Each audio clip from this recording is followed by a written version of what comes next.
Magandang gabi mga kapatid. Wala po tayong music ngayon dahil wala po tayo sa bahay. Nandito po tayo sa office sa ating church building. Dito po sa ating Facebook Live ngayon. Medyo minabuti ko na magsimula na po tayo ngayon, 7:43. Although alas 8 po ang ating umpisa. Sinubukan ko lang po rito sa ating office kung mas maganda po rito, kung tahimik. At kaya lang ang problema natin dito dahil wala pa pong internet itong building. Sa kasalukuyan meron po tayong isang mobile modem pero medyo mahina po siya. Hindi niya actually nakukuha doon sa ating mga website na buksan na maayos. So pasensya po tayo ngayon, wala tayong music sa ating Facebook. Malungkot po ang pangyayari ngayon sa araw na ito. Nagkaroon ng malakas na lindol, magnitude 7.8 sa Southern Mindanao. Meron po nakitang video ng isang Jollibee na bumagsak ang building. 3 po namatay. Marami po tayong mga kapatid dyan sa Jensan. Dyan sa area na po yan. Sa Sarangani. Marami po tayong mga kapatiran dyan. So, isama po natin sa ating mga panalangin yung mga kapatid. Sana sila sa maayos na kalagayan despite po na nagkaroon ng lindol dun sa Southern Mindanao. Kusog ang linog. Kung sa Bisaya po ang pag-uusapan, kusog kaayong linog. Sana wala pong naapektuhan sa mga kapatid dyan sa may Southern Mindanao. Palagi na po ang lindol po dyan. Hindi po natin alam. Wala pa po ng mga early few years ago, nagkasimula na po yung masunod-sunod na mga lindol dyan sa may Mindanao. So hindi po natin, hindi na nahawak po yan. Sa po yan po ay ng kalikasan mga kapatid. Kaya yun po ang kahalagahan na dapat palagi tayo nakahanda sa ating buhay. Upang kung anong po mangyari sa atin, tayo po ay hindi po tayo alanganin sa ating magiging kalagayan sa kabilang buhay. Yun po ang essence ng paghahanda ng bawat sa po sa atin. Recently, yung aking kapatid, ang aming bunsong kapatid, si Jonathan, bigla na lang namatay. Walang babala, malakas pa lang siya, tapos bigla nagkaroon ng ruptured aneurysm, and he died. Siya'y namatay. Bata pa lang siya, 43 years old. So life is very uncertain. At isang bagay na tiyak ay makikita natin, lahat po tayo ay, kung mayroong panahon ng tayo po ay papanganak, meron din po panahon na tayo po ay mamamatay. Yun po ang cycle ng buhay. Hindi po natin yan maiwasan. Dito po sa Ecclesiastes, bago po ang ating paksa na po. Dito po sa Ecclesiastes chapter 3, ito po ang ating mababasa. Sa bawat bagay ay may kapanahunan at panahon sa bawat bagay sa silong ng langit. Panahon upang isilang at panahon upang mamatay. Panahon ng pagtatanim at panahon upang bunutin ang itinanim. So dito po maliwanag po, may panahon na tayo silang at may panahon na tayo mamamatay. Kaya ito po mga pangyayaring ito, malungkot mang sabihin na talagang ito po yung isang natural calamity. Wala tayong magagawa dyan. Biglang talagang nangyayari po yan sa kalikasan. Bahagi na po ng kalikasan. Yan, yung mga earthquake, mga bagyo, yan, volcanic eruptions, etc. So, yun ang kahalagahan po ng ihanda po ng ating mga kaluluwa. Sumunod po tayo sa ebanghelyo ng ating Panginoon. Maraming mga tao ngayon, minsan mga Kristiyano pa, na sinasabing sila yung mga Kristiyano pero wala silang panahon na basahin nila ang salita ng Diyos. May mga panahon sila sa ibang mga bagay na hindi mahalaga, na hindi magliligtas sa kailang mga kaluluwa. Pero yun na binibigyan nilang pansin kaysa sa salita ng buhay. Malungkot po yan, mga kapatid. Malungkot isipin na ang Biblia na siyang may susi sa ating kaligtasan ay siya pang hindi binabasa ng mga tao. Marami na pong mga modernong gadget, devices, cellphone, tablets. Diyan po na-addict yung mga tao. Yan ang kailang kinahumalingan at hindi na nagkakaroon ng panahon para basahin ang salita ng Diyos. What do you expect?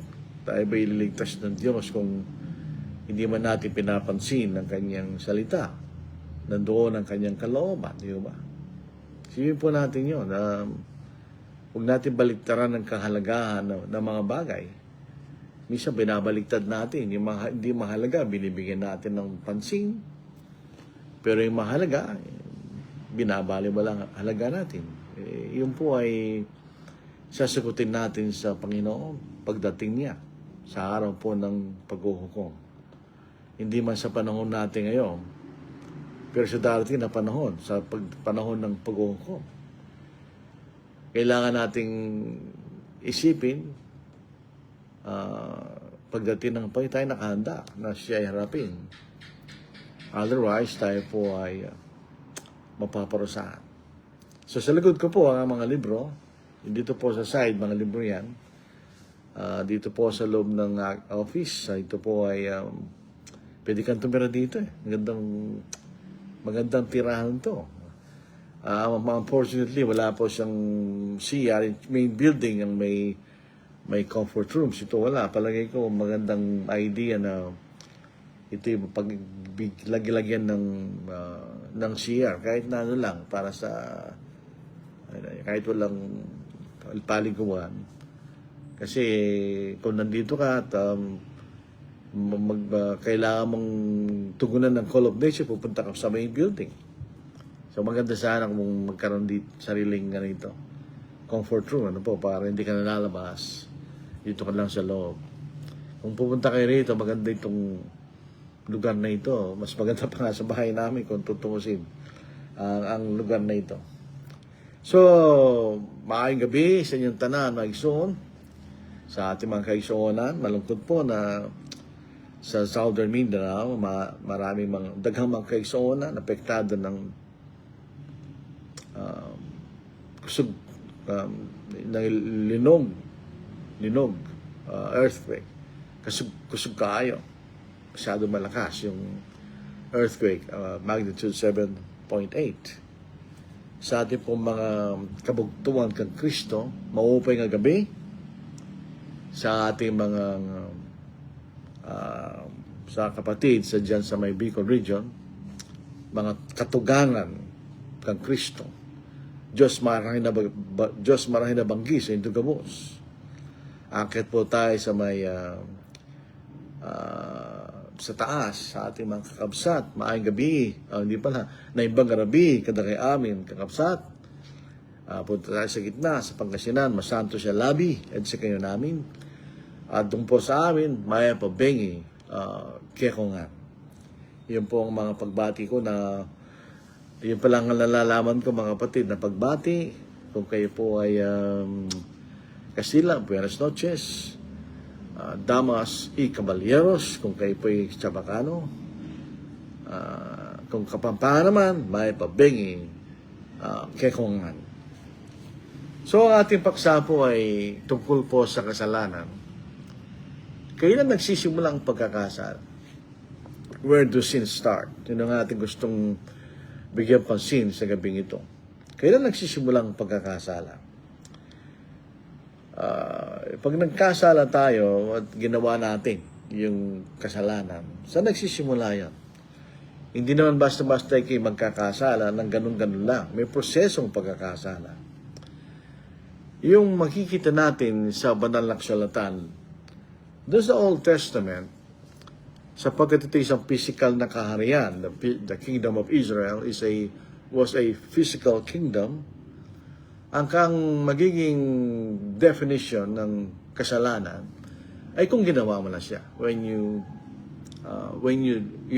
have done the act of sinning, pag ginawa mo na yung mismong kasalanan, doon ka nagkakasala. Doon ka nila parurusahan. Kung ikaw nasa pag-iisip mo pa lang isang bagay at hindi mo pa siya ginawa, hindi pa kasalanan yun sa ilalim ng Old Testament. So that's the nature of a physical kingdom. The actual act is the sin. You can only be punished if you actually did the act of sinning. Pero kung hindi mo pa ginawa, kahit gusto mong gawin, hindi ka pa rin parurusahan. For instance, sa adultery, kayo po'y nakikipagtalik sa asawa ng may asawa. That's adultery. Dito po sa Deuteronomy chapter 22 verse 22 hanggang verse 23, if a man is found lying with a woman married to a husband, then both of them shall die. The man that lay with the woman and the woman, so you shall put away the evil from Israel. Pag ang isang lalaki po ay nakipagtalik sa isang babae na may asawa, pareho silang papatayin kanya. Kung ang isang batang babae naman, if a young woman who is a virgin betrothed to a husband, so under the Old Testament, when a woman is betrothed to a husband, they are legally considered married. Kaya lang, hindi pa sila pwede magsiping. Kailangan sila magpakasal. Yun ang Old Testament rule. If a young woman who is a virgin is betrothed to a husband, and a man finds her in the city and lies with her, then you shall bring them both out of the gate of the city, and you shall stone them to death with stones. The young woman because she did not cry out in the city, and the man because he humbled his neighbor's wife. So you shall put away the evil from among you. So yung pong konsepto ng rape sa kasalukuyang panahon, kung kung sumigaw ka, that's a rape. Pag hindi ka sumigaw, gray area yun. Kung ikaw nirape na o hindi, o baka nagustuhan mo. Pero itong punto natin dito, kung natagpuan pa lamang sila na sila'y aktwa na nagtatalik, yun pa lang ang kasalanan under the Old Testament in a physical kingdom. Yung nakikita natin. So hindi mo sila pwedeng patayin kung may plano pala sila magtalik at di pa sila nagtatalik. Hindi pa kasalanan yun under the Old Testament. The actual sinning is when you do the acts itself. Ang example po natin ay adultery.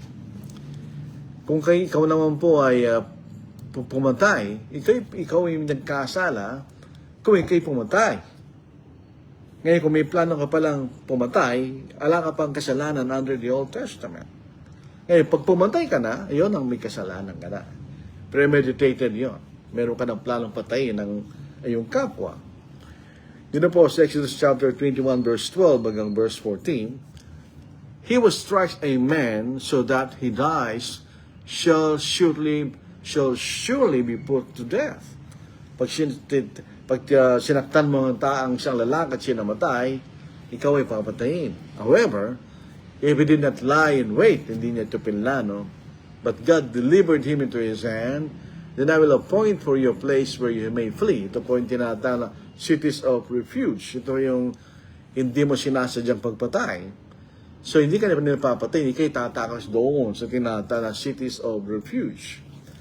So verse 14, but if a man acts with premeditation against his neighbor to kill him by treachery, you shall take him from my altar that he may die. So dito tingnan niyo, mismong pagkakasala ay kapag ginawa mo na. So, ang unang halimbawa natin ay adultery.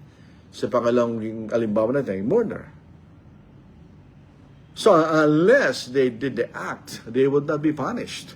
Kahit punong-puno ng kapuotan o punong-puno ng lust ang kanyang kaisipan, hindi pa rin siya nagkasala under the old Israel, a physical kingdom. Pareho lang po sa atin yan sa Pilipinas. Ang Pilipinas po is a physical nation. Ikay parurusahan pa lang o tinutunan ng kasala pag dapat tunayan na ginawa mo yung paglabag. Otherwise, kung hindi mo pa ginawa yung paglabag, wala ka pa rin pagkakasala under a purely physical kingdom. Yun ang makikita natin. Pero under spiritual kingdom, katulad po ng church, iba yon. Dito po natin nakikita sa Matthew chapter 5, kung susuriin nyo ang kabuuan ng kabanata na yon, it's a contrast between a physical kingdom and a spiritual kingdom. Pinakikita ang pagkakaiba ng isang physical na kaharian sa isang spiritual na kaharian, between a physical kingdom and a spiritual kingdom. So, kinokontrast ng Panginoon. Meron po maling kaisipan ni Jim Ponerbo na sinasabi nila the New Testament just explains the Old Testament, which is false. Hindi sila pareho. Makikita natin, meron siyang sasabihin ng Peshinas, it is said of old, the Old Testament, but I say, ganyan. Sinasabi sa luma, ngunit sinasabi ko kanya. So iba yung sinasabi sa lumang kautusan sa sinasabi ng ating Panginoon. Ang Matthew chapter 5 give a contrast between the Old Testament and the New Testament. Yun ang makikita natin. So dito, iba, under a spiritual kingdom, the nature of sin is much different. Ang kalikasan ng pagkakasala ay naiiba. One does not only sin because he did the act, but even if he is planning it in his heart or the root of doing it, you're already sinning. In other words, kung ginagawa mo na yung ugat ng pagkakasala, nagkasala ka na under the New Testament, under spiritual kingdom. Kahit hindi mo pa ginawa yung pinaplano mong gawin, if you're planning it already, then that's already a sin. Ibig sabihin, kung magkakaroon ka ng pagkakataon, gagawin mo rin yun. Kaya nagkakasala ka na under the New Testament. Sa Old Testament, pag sinipingan mo yung babae na hindi mo asawa, doon ka pa lang nila parurusahan. But under the New Testament, kahit hindi mo pa, wala pang pakikipagtalik na nangyari sa isang babae hindi mo asawa, sa Matthew chapter 5, but I say to you that everyone who looks at a woman with lust for her, has already committed adultery in his heart. It is an actual adultery. Pero para na siya nakipagtalik sa kanyang kaisipan, ganyan. So, hindi kasalanan na. Hindi yung pag ginawa. Pero dahil nagkakaroon ka ng lust doon sa babae, ay nagkasala ka na. Wala namang masama humanga sa isang magandang babae. Walang masama, humanga ka lang. But if you look her with lust, with a sinful desire for her, you already committed adultery. Nagkasala ka ng sinasabing pangangalo niya. Yun ang sinasabi sa atin ng banal na kasulatan. Halimbawa, murder. Ano ba yung root cause ng murder? Hatred. Kapootan. So hatred is sin. It is the root of murder. Ito ang dahilan pagkapapatay. Because you have hatred. Ikay napupuot sa isang tao. Kaya paplanuhin mo siyang papatayin. Under the Old Testament, pag pinatay mo pa lang yung tao, doon ka pala nagkasala. Otherwise, kung nasa isip mo pa lang at kinapupuot, you're not yet sinning. Hindi ka pa rin nagkakasala. Pero under the New Testament, nagkasala ka na pagka ikay napupuot sa iyong kapatid. Dahil ang puot is the root cause of murder. So first, John chapter 3 verse 15, whoever hates his brother is a murderer, and you know that no murderer has eternal life abiding in him. Sabihin, kahit na hindi mo pa pinatay ang tao, pero pinaplano mo siyang patayin, dahil ikay napuput sa kanya, nagkasala ka na. So, tingnan yung pagkakaiba rito. Where do sin start? It start with a thought. Ibig sabihin, pag nag-iisip kang gawa ng pagkakasala, nagkasala ka na under the spiritual kingdom, under the church, na isang spiritual kingdom. Para maging maliwanag po sa atin, dito sa James chapter 1, verse 14. But each one is tempted when is drawn away by his own desires and enticed. Pag ikaw po ay natukso sa iyong pagnanasa kanya, basahin natin sa bagong ang Biblia, 2001 sa 1 John, chapter 1, verse James, chapter 1, verse 14. Ito po ang ating mababasa. Ito, basahin natin. Ngunit ang bawat tao ay natutukso ng sarili niyang pagnanasa kapag siya'y nahila at naakit nito. At kapag ang pagnanasang iyon ay naipaglihi, ito'y nanganganak ng kasalanan. At ang kasalanan kapag malaki na ay nagbubunga ng kamatayan. So may prosesong pagkakasala.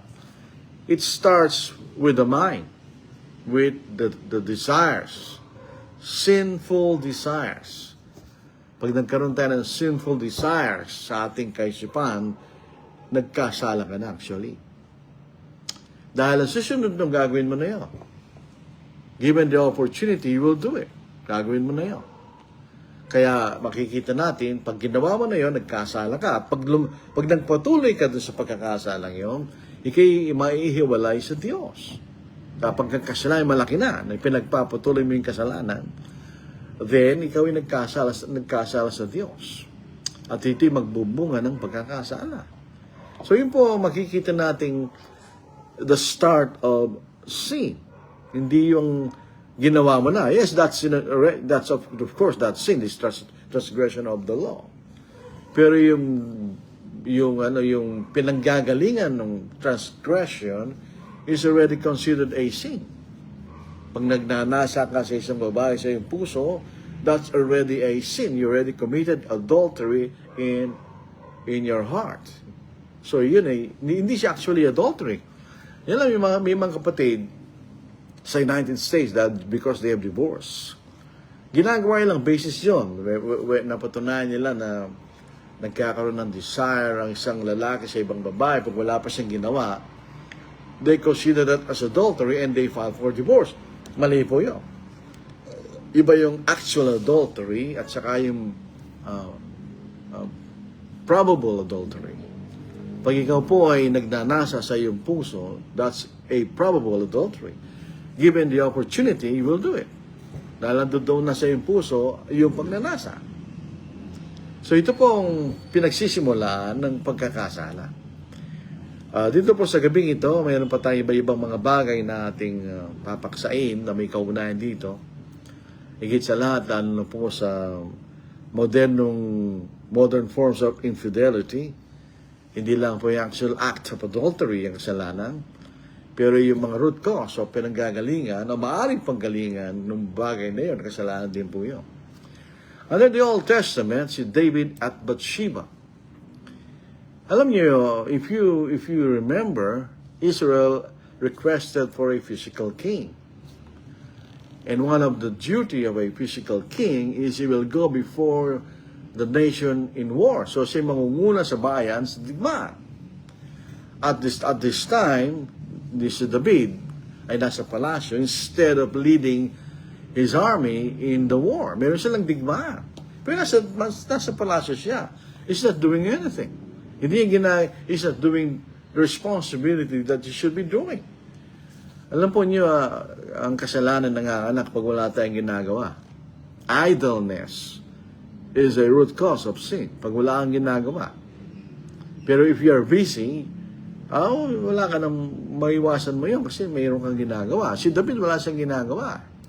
He should have been leading the fight sa kanyang army, but he's not doing it. Nandun siya sa palasyo. He delegated another man to lead his army instead of him. Yun po ang essence ng request that's the essence of the request of the nation of Israel, for them to have a physical king to lead them in a war. Pero dito sa palasyo siya eh. At siyempre, the palasyo mas mataas kaysa sa mga bahay. So, unfortunately, nakita niya si Bathsheba na naliligo. Sabi rito, then it happened one evening that David arose from his bed and walked on the roof of the king's house. And from the roof he saw a woman bathing, and the woman was very beautiful to behold. Alam niyo, minsan mahirap mag-asawa ng maganda. Tingnan na si Abraham, nagkaroon siya ng dalawang pagkakataon magsinungaling dahil ang asawa niya maganda. Hindi ko sinasabing ang magandang babae masama, pero tingnan niyo, ito yung magandang babae. And from the roof he saw a woman bathing, and the woman was very beautiful to behold. So David sent and inquired about the woman, and someone said, is this not Bathsheba, the daughter of Eliam, the wife of Uriah the Hittite? So alam ni David na siya may asawa. Under the Old Testament, you cannot marry a married woman. That's a sin. Kaya papatayin mo na yung lalaki so they can marry the wife. So ito makita natin, nalaman ng King David was already informed that Bathsheba is married. So that's sin. That's prohibited under the Old Testament. Verse 4, then David sent messengers and took her, and she came to him, and he lay with her. And ayaw mo i-judge si Bathsheba. Bathsheba is married. Pwede niya sabihin sa hari, kung may asawa, hari, magkakasalang sa aking asawa. Maybe she was afraid dahil hari yung nagbuto sa kanya. Pero definitely, makita natin, nangyari. Then David sent messengers and took her, and she came to him, and he lay with her. For she was cleansed from her impurities. So, kababago pa lang matapos mag-bench, in other words. And she returned to her house, and the woman conceived. So she sent and told David and said, I am a child. So ito makikita natin, when did the sin start? When David lusted after Bathsheba. Nagkaroon siya ng masamang pagnanasa sa asawa ng may asawa. At sumiping siya sa asawa ng may asawa. So nagkasala si David. When did the sin start? When David lusted after Bathsheba. Pwedeng iwasan ni David yun, kahit hari pa siya. David could have prevented it by acknowledging that the woman was married and should have controlled his lust. Siyempre, may asawa, dapat kinontrol niya ang kanyang pagnanasa. So ito yung application ng Matthew chapter 5. You look a woman with lust, you committed adultery in her heart. When you will have the opportunity, gagawin mo yun sa babae. O kung niligawan na, papayag siya, di ba? In this case, pumayag yung babae. And they committed adultery, leading to an actual illicit sexual relationship. So ang naging kabayaran is namatay ang anak nila. Their child died as a punishment for their sin. Nagkasala si David, nagkasala si Bathsheba. Kung titingnan natin ang sabi ng iba, kaya nagsisi kasi nahuli siya. It doesn't matter. Kaya nahuli ka, kaya hindi ka nahuli. If you repent, you repent. If you repent sincerely, God will forgive you. So si David, sabi niya, I have sinned against the Lord. Ang sinugo ng Diyos sa Nathan, at si Nathan ay gumamit ng isang parable, na sabi niya, ang isang may isang mahirap na lalaki na may isang batang babaeng tupa na tinuturo niyang anak at pinakakain niya at kasama niya natutulog kanya. Tapos may isang mayaman na maraming tupa, nagkaroon ng bisita, kinuha niya ang tupa, kaysa isang tupa na mahirap ng taong yun. Ang sabi ng David, that man should be killed. Ang sabi ni Nathan, you are the man. Ang sabi niya, I have sinned against the Lord. pinatawad siya ng Diyos. Sabi, at siya'y naging hari at nagpatuloy sa maging hari sa bansang Israel. Meron din po tayo makikitang sa kasaysayan si Amnon and Tamar. Si Amnon and Tamar, sila po ay magkapatid, pero magkaiba yung ina. Si Absalom ay kapatid ni Tamar. At si Tamar ay maganda. Tingnan nyo, puro maganda pinag-uusapan dito at nagkakaroon ng mga problema. 2 Samuel chapter 13, verses 1 to 15, basahin po natin. Samantala si Absalom na anak ni David ay mayroong isang kapatid na magandang babae ng pangalan ay Tamar. At umibig sa kanya si Amnon na anak ni David. At si Amnon ay lubhang naligalig. Kaya't siya gawa ng paraan upang magkasakit dahil sa kanyang kapatid na si Tamar, sapagkat siya'y birhen at inaakala ni Amnon na napakahirap siyang gawan ng anumang bagay. Ngunit si Amnon ay may isang kaibigan ng pangalay Jonadab, na anak ni Simea, na kapatid ni David. At si Jonadab ay isang taong napakatuso. Sinabi niya sa kanya, "O anak ng hari, bakit tuwing umaga ay mukhang may sakit ka? Hindi mo ba sasabihin sa akin?"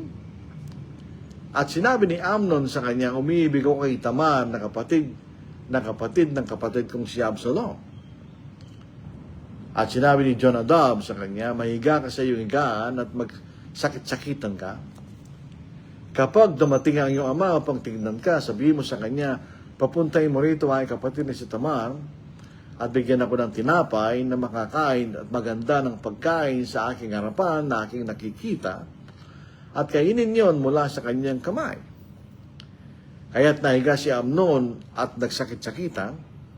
Nang dumating ang hari upang tignan siya, sinabi ni Amnon sa hari, "Inihiling ko sa iyo na papuntay mo rito ang aking kapatid na si Tamar at igawa ako ng 2 maliit na tinapay sa aking harapan upang aking makain mula sa kanyang kamay." Na magkagay ipinasundo ni David si Tamar na sinasabi, "Pumunta ka ngayon sa bahay ng iyong kapatid na si Amnon at ipaganda mo siya ng pagkain."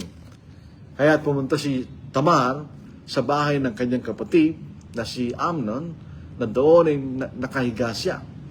Siya kumuha ng isang masa, minasa ito at ginawa mga tinapay sa kanyang harapan at nilutong mga munting tinapay. Kinuha niyang kawali at inalis ang laman sa harap ni Amnon, ngunit ayaw niyang kumain. At sinabi ni Amnon, "Palabasin mo ang lahat ng tao sa harap ko." Kaya silang lahat ay lumabas sa harap niya. Sinabi ni Amnon kay Tamar, "Dalhin mo sa silid ang pagkain upang kainin mula sa iyong kamay."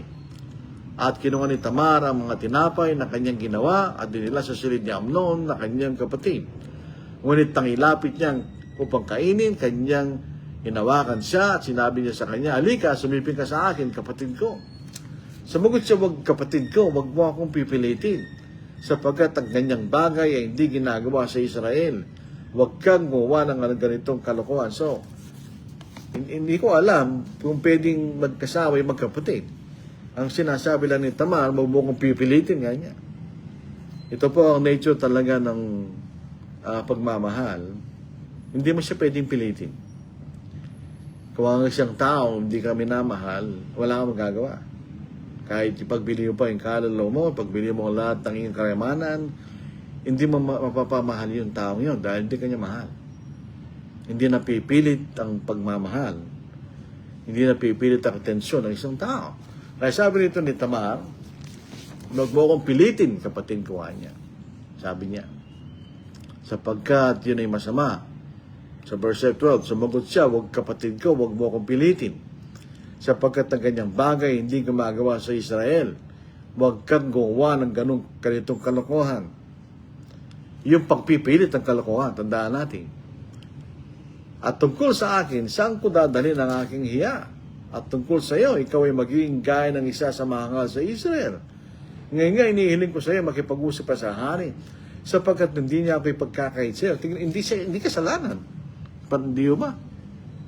Kung hindi mo lang siya pipilitin. Gayman hindi siya nakinig kay Tamar, palibhasa ay mas malakas kaysa sa babae. Kanyang pinilit ito na sumiping sa kanya. Pagkatapos ay kinapuotan siya ng matindi ni Amnon, at ang puot na kanyang ikinapuot sa kanya ay mas matindi kaysa pag-ibig na inukol niya sa kanya. At sinabi ni Amnon sa kanya, bangon, umalis ka na. Hindi natin alam ba't napuot siya pagkatapos niyang magkaroon, magampanan niya pagnanasa sa kanyang kapatid. Pero ganun din po.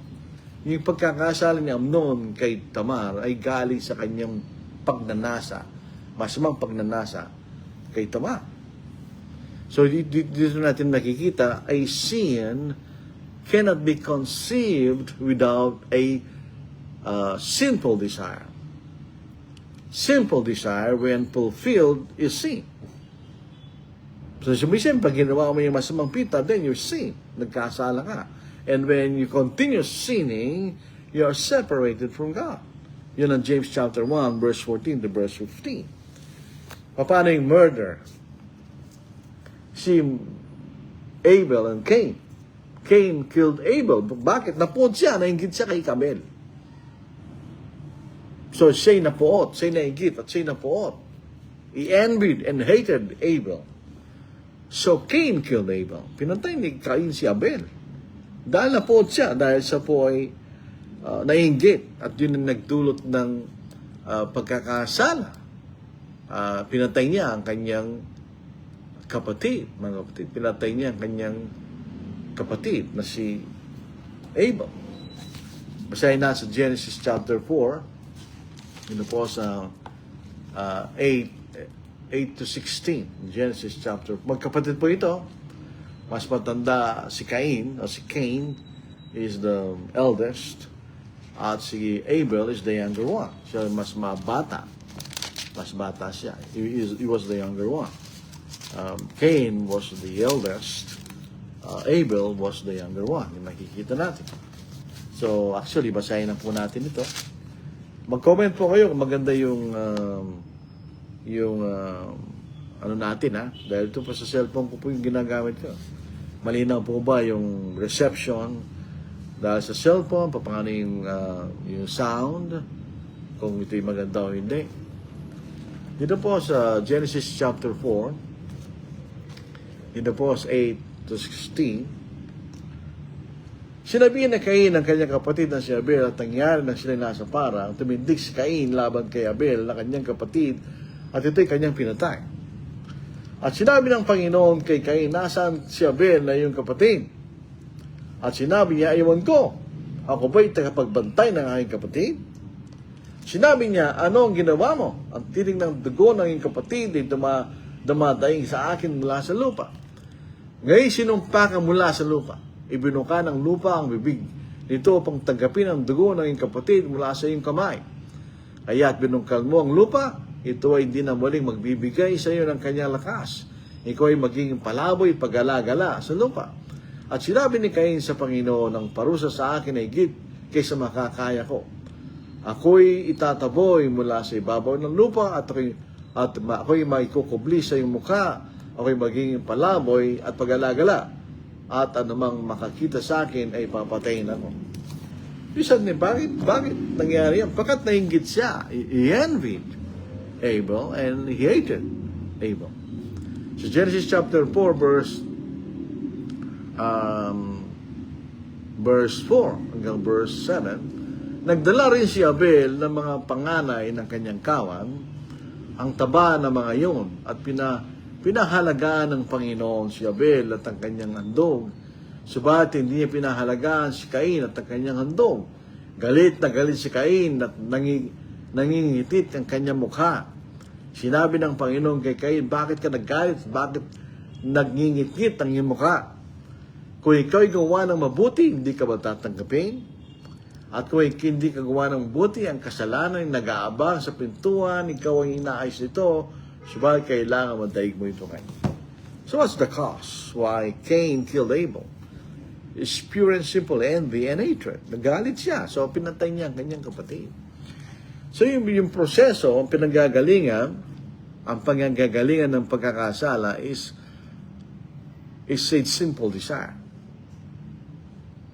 when you have sinful desire and you fulfill that sinful desire, that is sin. Pero yung simple desire is already a sin. Kasalanan na yun. Kasalanan na po yun, mga kapatid. Pag tumingin ka nga sa isang babae na pagnanasa, you already committing adultery in your heart. So kung ikay may kapuotan sa iyong puso, you are considered a murderer. So 1 John chapter 3 verse 15. So yun po makikita natin. That's the root cause of sin. A sinful desire that you fulfill. And then that's sin.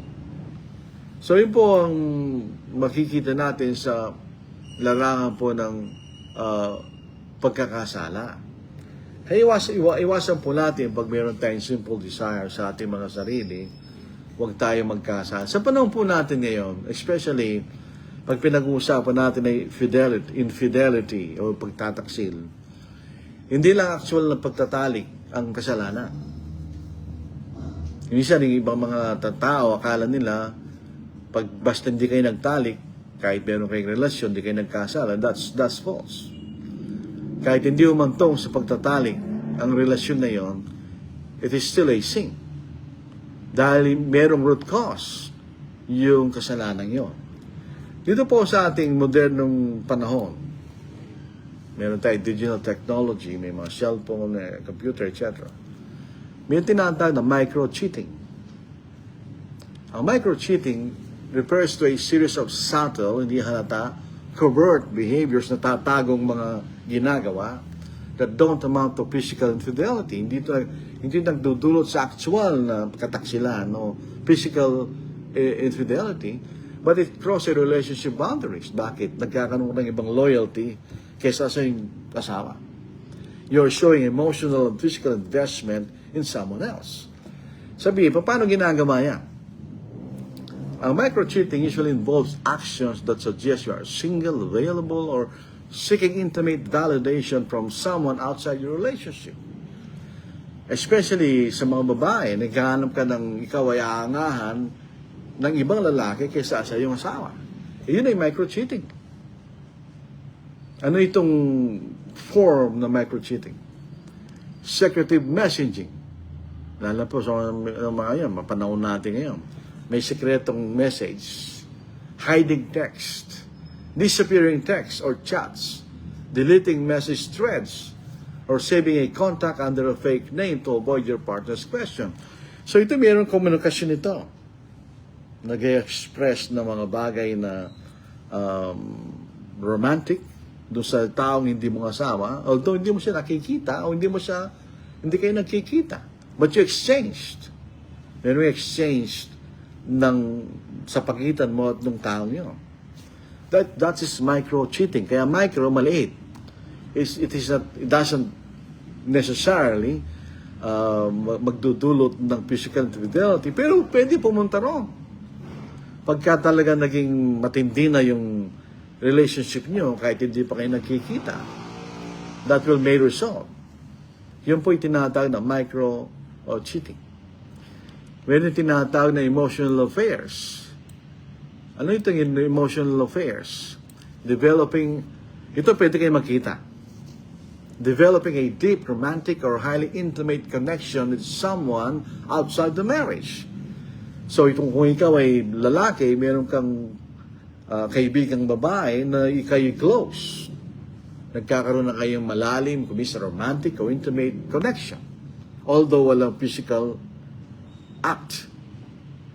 Hindi pa kayo mahatong doon. Kung ikaw naman ay babae, meron kang nagiging malapit na kaibigang lalaki na nagkakaroon kayo ng romantic or intimate connection. Although hindi pa kayo nagkakaroon ng actual na pagsisiping. That's emotional affair na sinasabi. Mas delikado ito. Kasi when you have an emotional attachment with someone who is not your spouse, siyempre mawawala ng emotional connection mo sa asawa mo because you're already investing an emotional connection with someone else. Nagiging close ka na sa iba kaysa sa asawa mo mismo. Kaya nga ito isang affair, emotional affair kanya. This involves turning to a friend, kaibigan, or a colleague kung nagtatrabaho ka, for primary emotional support. Kung may problema ka, instead na sabihin mo sa iyong asawa, sinasabi mo sa taong yun. Instead na sabihin mo sa asawa mo, which should be the case, sinasabi mo sa ibang tao.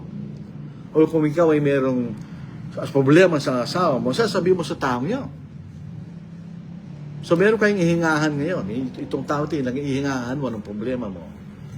O nagkakaroon ka ng emotional dependence sa taong yon, imbes sa asawa mo. This is emotional cheating, emotional affairs. Unlike physical cheating, minsan ito ay naitatago. Kasi maraming alibay, kaibigan ko lang yan, katrabaho ko lang yan. Wala namang problema yan. Pero actually meron. Nawawala na yung emotional attachment mo sa iyong asawa at napupunta sa ibang tao. Kaya yun ay emotional affair. So pag ikaw may asawa, all things na nangyayari sa iyo should be shared with your husband or with your wife. Hindi sa ibang tao.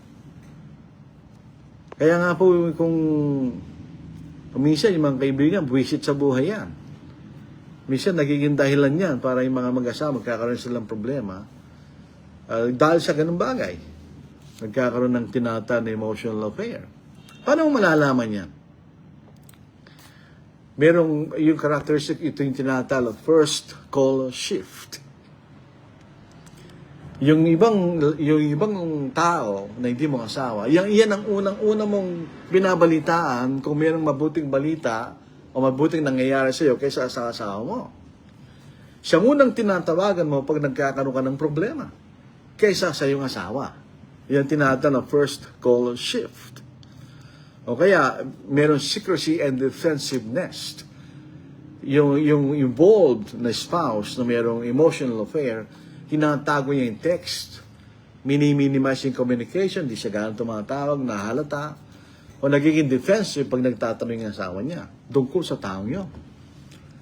O kaya nagkakaroon ng disconnection at home. Parang kinukumpara mo yung nakikita mo na yung masasamang kakulangan ng asawa mo, kinukumpara mo dun sa taong yun. So ito po yung emotional affair. Eventually, emotionally, you withdraw your intimacy at communication mula sa asawa mo. At binibigay mo na doon sa ibang tao. Yan tinatawag emotional affair. Affair po yun. O ito po tinatawag intentional neglect. Ito walang ibang tao involved. Yung tao lang, yung asawa mo lang. Withdrawing emotional energy, time, and affection from the marriage. Inaalis mo na yung emotional energy, yung oras mo at affection mo sa asawa mo at napopokus sa sarili mo o sa iyong career o sa isang hobby. Doon mo na ginugulo ang oras mo, hindi na sa asawa mo.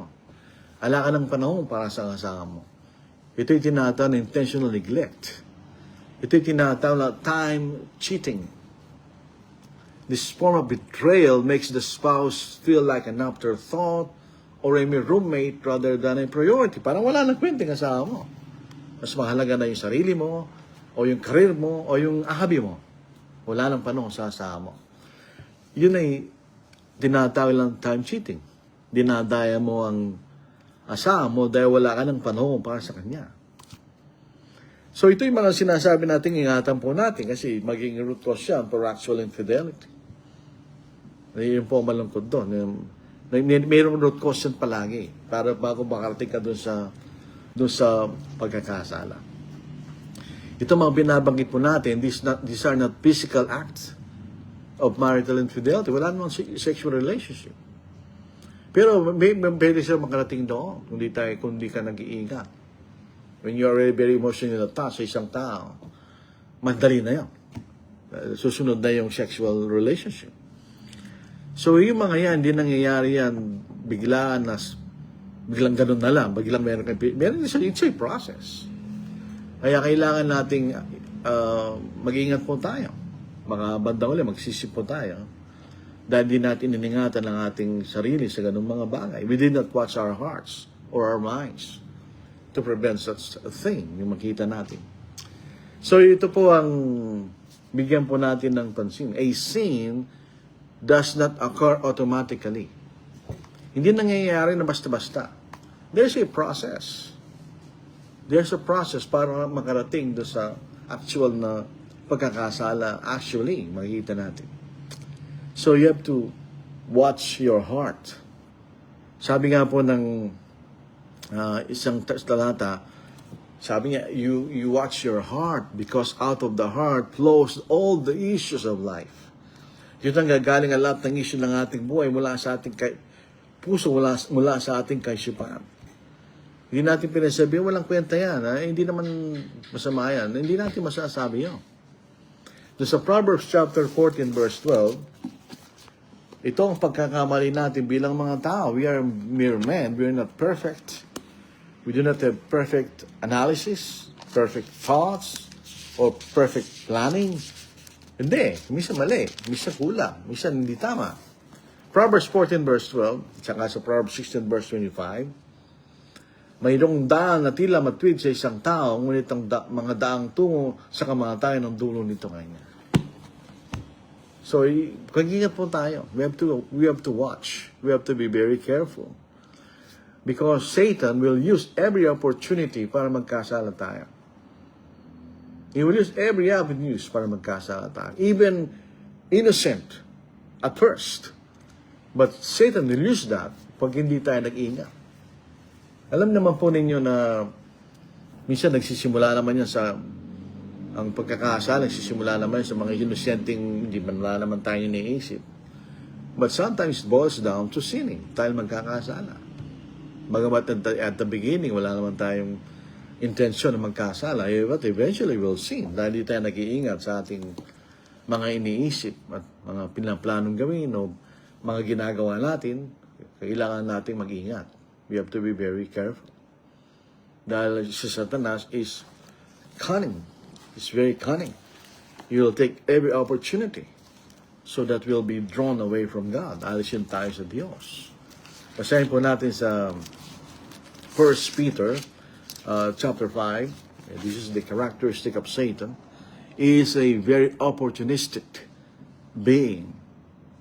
Dito sa 1 Peter chapter 5, verse 8, magpakatino kayo, magbantay kayo, ang diablo na inyong kaaway ay tulad ng leong gumagala at umuungal na umahanap ng kanyang malalapa. So, very opportunistic. Naghahanap siya ng malalapa kanya. So, in time of weakness, doon siya papasok sa atin. Example, doon sa Matthew chapter 4, nung ang Panginoon po ay gutom na gutom when the Lord fasted for 40 days and 40 nights. At last, he became very hungry. So Satan thought he could tempt the Lord and sin. So, siyempre, he was wrong. The Lord did not sin. Sa Matthew chapter 4, basahin po natin. Ito po ang ating mababasa. Chapter 4, verse 1 and 2. Chapter 4, verses 1 to 4. Pagkatapos ito, si Jesus ay dinilas ng Espiritu Santo sa ilang upang tuksoin ng diablo. Siya ay 40 araw at 40 gabing nag-aayuno. Pagkatapos ay nagutom siya. Dumating ang manunukso at sinabi sa kanya, kung ikaw anak ng Diyos, ipag-utos mo na ang mga batong ito ay maging tinapay. Ngunit siya sumagot, nasusulat, hindi sa tinapay lamang bubuhay ang tao, kundi sa bawat salitang lumalabas sa bibig ng Diyos. So, very opportunistic. I thought he could tempt the Lord and make him sin. Pero hindi pwede yan. He's the Lord. At kahit siya tao, kaya niya yun na labanan si Satanas. Dahil siya po ay tapat. He was proven. He was a proven rock. Sabi nga po sa Isaiah, chapter 28 verse 16, hindi po nagkakamali. A proven foundation, sabi ni Isaiah o ng Diyos. Basahin natin. Isaiah chapter 28, dito po sa verse 16. Kaya ganito sabi ng Panginoong Diyos, aking inilalagay sa Zion bilang pundasyon ng isang bato. Isang batong subok, a tried stone, isang mahalagang batong panulok na isang tiyak na pundasyon. Siyang naniniwala ay hindi magmamadali. He will believe will not be put to haste, o hindi siya mapapahiya. So may makikita po natin, Satan is always looking at us to seek an opportunity to tempt us so we will sin. At sa panahon po natin, napakaraming paraan na tayo po ay magkakamali at magkakasala, maraming paraan na tayo magtukso. So, kailangan nating kontrolin ang ating mga puso at ang ating mga kaisipan upang hindi po tayo magkasala. Hindi ko po siguro aabahan muna ng ating pag-aaral sa gabi ito. Ito ay trial, actually, it's a trial from the church building. Dito po tayo magkakaroon ng live, Facebook Live. Ako nag-iisa ngayon. Pero hindi nga ang lugar na ito is very busy. Maraming masasakyan and maraming offices and factories. So, this is a relatively safe place. Kapag gabi, I'm very confident na ito is safe. Doon sa bandang on the left side is the guard's house. Merong gwardiya po dito because this is a subdivision. Makikita natin. So regarding po sa adultery, could be prevented if a marriage is healthy, kung walang problema sa relasyon ng pag-aasama. Sa Ephesians chapter 5 verse 31, for this reason, a man should leave his father and mother and be joined to his wife, and the two shall become one flesh. This is a great mystery, but I speak concerning Christ and the church. Nevertheless, let each one of you in particular love his own wife as himself, and let the wife see that she respects her husband. Yun po yung mahalaga. Respect is very important. Para magkaroon po ng magandang relasyon sa loob ng pag-aasawa. Ang lifeline po ng isang lalaki is respect. When you disrespect your husband, he will lose his confidence bilang isang lalaki. And you need his confidence. Para makapagtrabaho siya ng mabuti, he will face the world with all confidence. So the woman should respect her husband. And the husband should love his wife. Makita natin. And in marriage, you share everything. There is no secrecy in marriage. Pagsasaluhan niyo lahat. Walang naitatago. When there is secrecy, the marriage is doomed. Masisira yung relasyon ng mag-asawa. When there is secrecy. Lalo po sa panahon natin ngayon. Minsan, hindi mo, ewan ko, sa mga panahon ngayon, mga kapatid, hindi dapat na nawawala yung sexual intimacy in marriage. Pag nawala ang sexual intimacy in marriage, the marriage is dead. Patay na yon. You cannot resurrect it anymore. Dahil ang intimacy is not an option, it's a necessity in marriage. Dito naipapakita ng asawang lalaki ang pagmamahal niya sa asawa niya. Alam niyo yung mga lalaki, they're not emotional being, pero doon nila naipapakita ang pagmamahal nila sa asawa nila. And also, doon nila nararamdaman na sila lamang ang lalaki sa mga asawa nila. So when you remove sexual intimacy, that's rejection. Nire-reject mo yung asawa mo sa isang bagay na karapatan niya. Kasi ang mga lalaki, hindi man nire-reject yung sexual intimacy. Kahit kailan mo imbitahin yan, kundi lang sa pagod, gagawin niya yan. It's the woman ng problema dyan. Dito sa 1 Corinthians chapter 7 verse 1 hanggang verse 5, now concerning the things of which you wrote to me, it is good for a man not to touch a woman, nevertheless, because of sexual immorality. Analisin mo yung sexual intimacy. You are exposing your spouse to sexual immorality. Kaya nilagay ng Diyos yung privilege of sexual relationship to prevent either spouse in committing fornication. Parang nilalagay mo siya sa panganib na magkasala. If you linaalis mo yung sexual intimacy na actually, hindi mong karapatan. Hindi lang sa side privilege yun eh. It's a requirement. Kailangan mo gawin. Basahin po natin. Let the husband render to his wife the affection due her, the sexual intimacy. And likewise also the wife to her husband. And the wife doesn't have authority over her own body. Pag sinabi ng babae, ayaw ko. Nagkakasala siya sa Diyos. Nasa Biblia yan eh. Kung sasabihin ng lalaki, ayaw ko, nagkakasala rin siya sa Diyos. Nasa Biblia yan. And likewise, the husband doesn't have authority over his own body, but the wife does. Do not deprive one another. Do not deprive one another, except with consent for a time, that you may give yourselves to fasting and prayer, and come together again, so that Satan doesn't tempt you because of your lack of self-control. Yun ang pagkakasawa. You share everything. You share your bodies, you share your name, you share everything. So there's no secrecy in marriage. There's no privacy. Doesn't exist in marriage. Pag pinipilit natin in secrecy, why? Pag pinipilit natin privacy, why? Mayroon dahilan kung if you invoke your privacy in marriage. Although hindi naman natin pakikialaman yung personal na bagay ng asawa natin.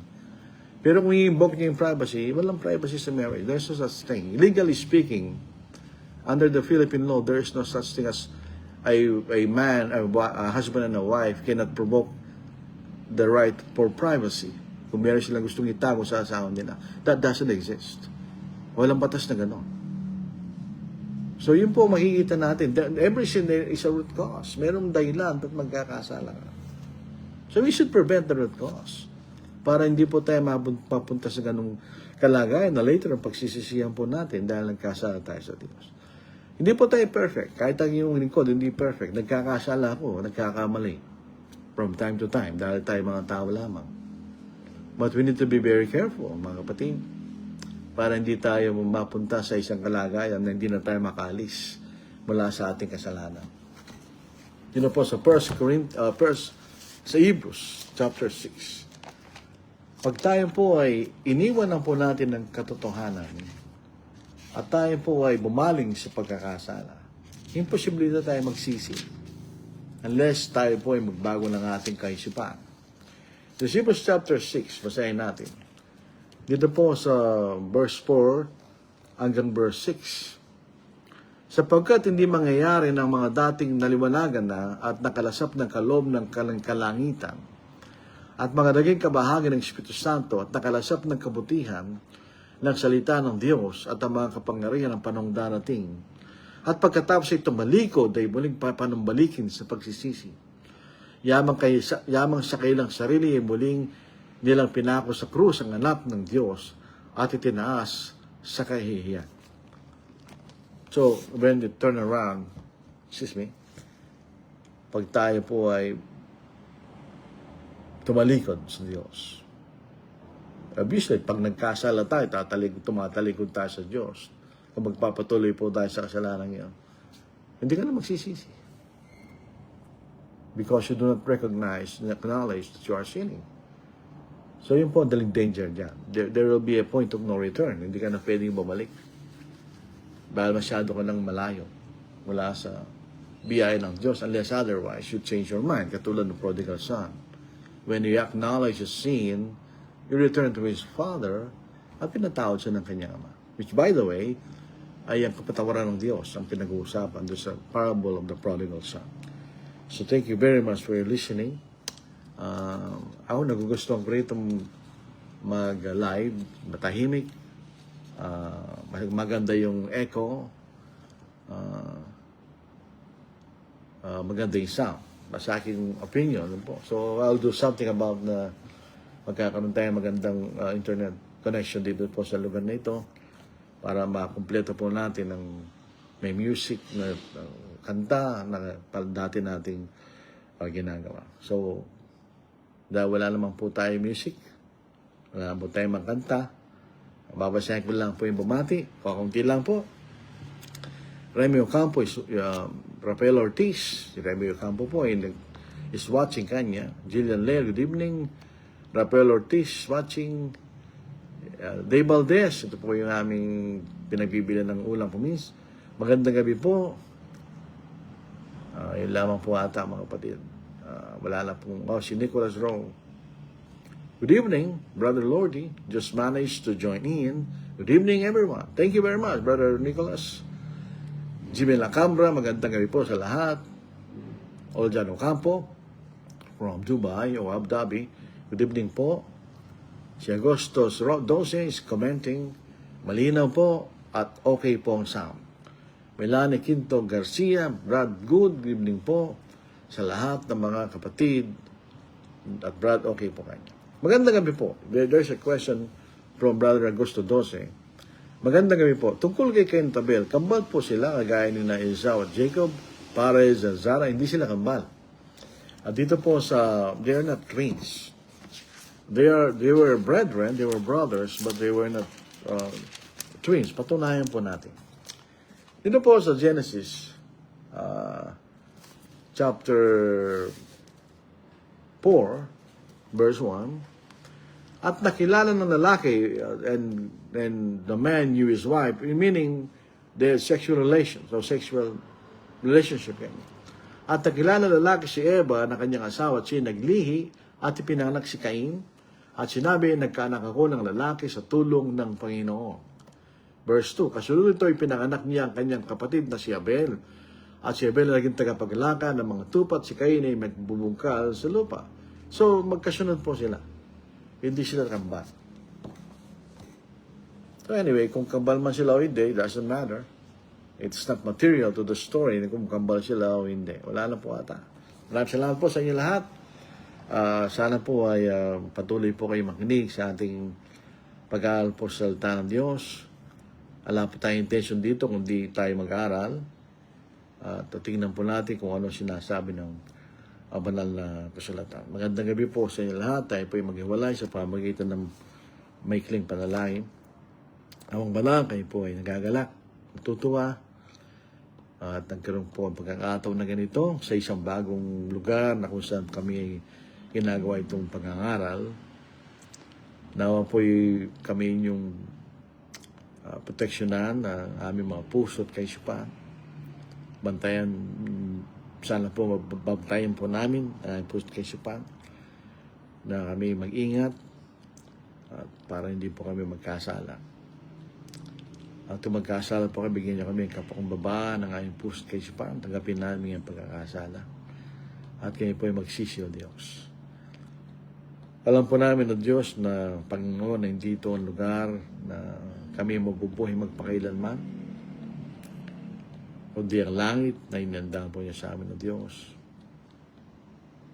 Sana kami maging tapat, mga tinatapat, hanggang sa pagdating na ng Panginoon, upang makarating kami sa tunay na tahanan na inila ng Diyos ninyo para sa amin.